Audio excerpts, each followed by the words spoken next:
Alhamdulillah, bersyukur kepada Allah Subhanahu wa taala. Sebagaimana yang kita maklumi, pada malam ini kita tawakuf sebentar pengajian hadis kita dan juga Azkar Nawawi. Secara kebetulan malam ini kita ada mesyuarat berkaitan dengan korban. Dan oleh kerana itu saya mengambil peluang perbahasan ataupun perbincangan pada malam ini untuk meluruskan ataupun menerangkan tentang akidah salaf, meluruskan kesalahfahaman ataupun kesilapan seorang individu. Baru-baru ni dalam podcast dia saya tengok lebih kurang dalam 2 minggu lepas, dia menghuraikan tentang pegangan salaf ini dengan suatu pegangan yang salah. Dia menghuraikan pegangan salaf dengan suatu huraian yang salah.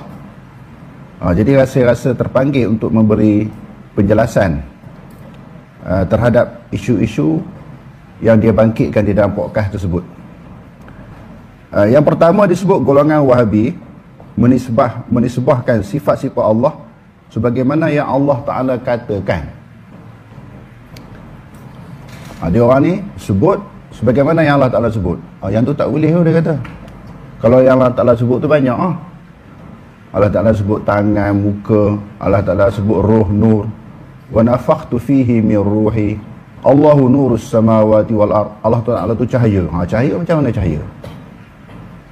Kalau ruh macam mana ruh?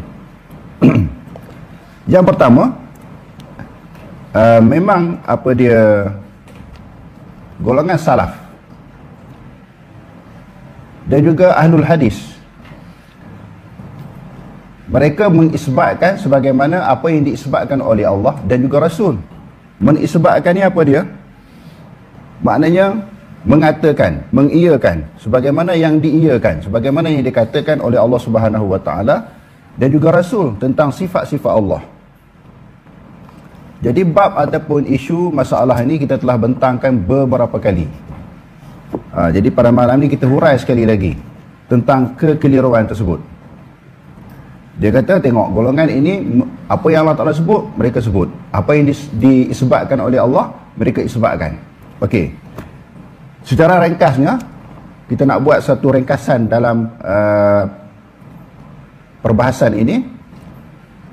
Kita buka dalam kitab Tuhfatul Ahwazi, syarah bagi Sunan Tirmizi. Tuhfatul Ahwazi, syarah kepada Sunan Tirmizi, juzuk yang ketiga, muka surat 281, dalam bab zakat.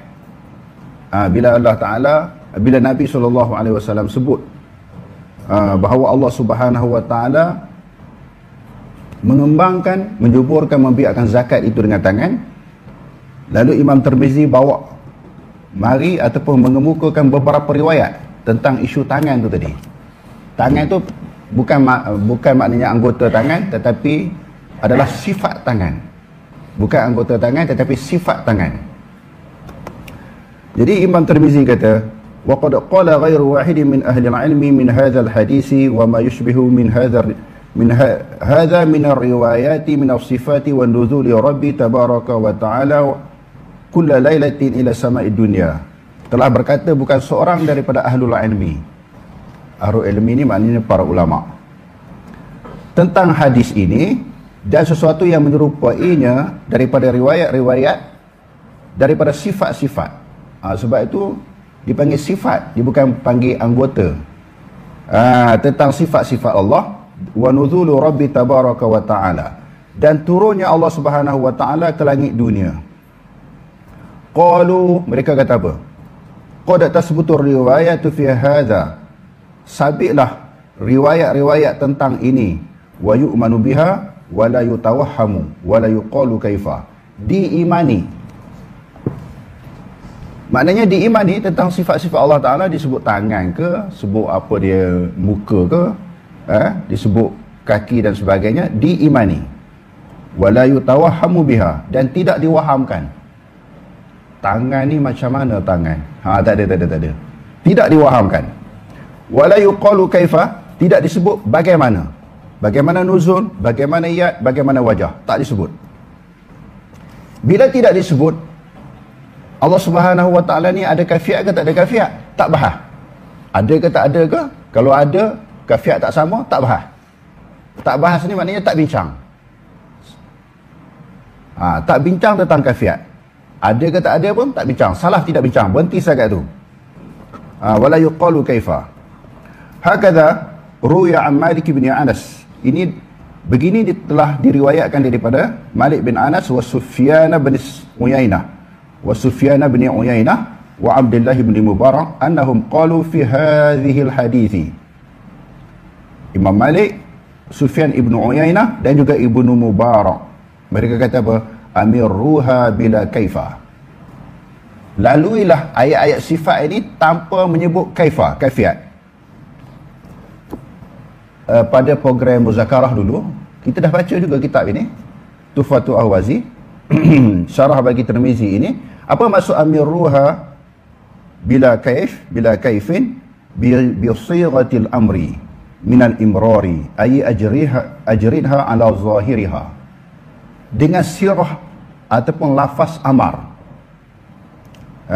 Dia kata lafaz amar minal imrar, maknanya lalui atas zahir. Dua isu yang Al-Fadhil Tuan Guru sebut. Mereka isbatkan sebagaimana yang disebutkan oleh Allah. Dia kata tak boleh, Allah Ta'ala sebut macam-macam. Yang keduanya pegang zahir. Kita tengok ahli hadis salaf, mereka lalui ayat itu di atas zahirnya. Wala tu'ridu laha bi ta'wilin wala tahrifin bal fawwidu amra fawwidul kaifa ila Allah Subhanahu wa ta'ala. Mereka laluilah ayat itu, ayat-ayat sifat ataupun hadis-hadis sifat itu tanpa takwil, tanpa palingkan. Bahkan mereka dia kata serahkan kafiat itu kepada Allah. Bila serahkan, ada kafiat ke tak ada kafiat? Kafiat nuzul, kafiat majid disebut dalam Quran tu kan, waja'a rabbuka, ada kafiat ke tak ada kafiat? Salah tak bincang, serah kepada Allah Ta'ala. Dia kata wa hakadha qalu ahli ilmi min ahli sunnah wal jamaah. Inilah pendapat ahlul ilmi daripada ahli sunnah wal jamaah. Jadi ada orang yang berpegang kepada satu aliran, dia kata ahli sunnah macam ni, ahli sunnah macam ni, macam tu sahaja. Ahli sunnah tu sebagaimana yang dia faham. Yang dia faham maknanya mesti takwil. Sedangkan dua aliran ini pun juga ahli sunnah tanpa takwil. Tanpa takwil juga sebahagian daripada pegangan ahli sunnah. Okey.